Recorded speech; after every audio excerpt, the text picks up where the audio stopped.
PM किसान हिताधिकारी मानक पई गुड न्यूज।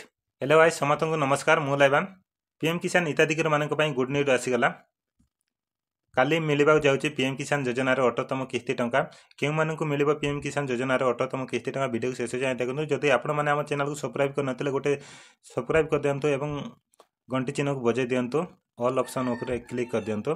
पीएम किसान योजनार टंका क्यों मानक मिल केते टंका मिल क्यों मानक मिल पीएम किसान योजनार टंका जो मैंने इकेवाईसी करते बैंक सहित आधार लिंक करते डीबीटी लिंक करते एवं लैंड अपडेट करते से मानक मिल पीएम किसान योजनार 18तम किस्ती टंका 2000।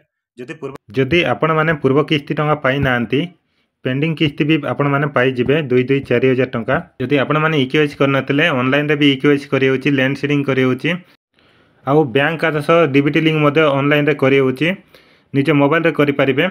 जदि आपण मैंने जानि पारबे नै वीडियो कमेंट रे कमेंट करंतु केमिति डीबीटी लिंक करिवे ऑनलाइन रे। से वीडियोटा भी यूट्यूब चैनल रे अपलोड हेची, देखि नियंतु जाइकी आज ही करंतु, नहले टंका मिलबो नै। एई तिला छोटिया इन्फॉर्मेशन टे।